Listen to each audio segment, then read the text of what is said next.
Bonjour Monseigneur Pascal, nous sommes ici aujourd'hui pour vous poser quelques questions concernant cette période de festivité.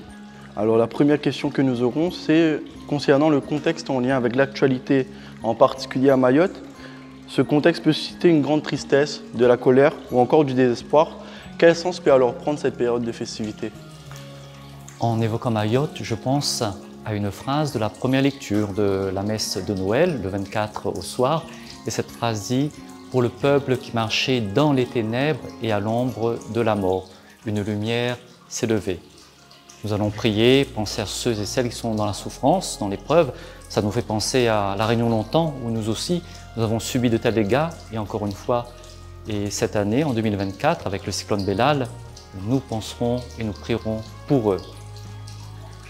Dans un monde de plus en plus marqué par la consommation, comment l'Église peut-elle inviter les familles réunionnaises à recentrer Noël sur sa dimension spirituelle et à le vivre comme un moment de renouveau dans leur foi? Je vais prendre la question de manière positive. Il est normal pour une personne, pour un groupe, de faire la fête à un moment donné. Quand on a bien travaillé, il faut une pause, une rupture, il faut un temps d'abondance et voire d'excès, on n'espère pas trop, pour marquer justement ce ressourcement et cette pause. Ensuite, ce que nous pouvons espérer, voilà, c'est une sorte de contrôle.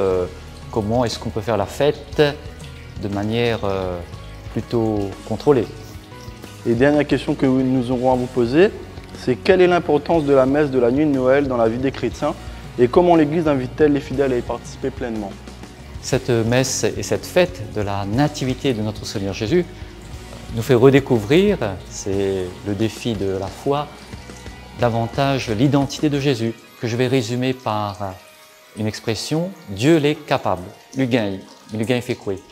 Lugain, prendre notre chair, se rapprocher de nous. Voilà la nouvelle méthode de Jésus, c'est original. Dieu n'envoie plus de messagers, n'envoie plus de prophètes. Il se déplace en personne pour prendre nos cellules, notre sang, notre chair.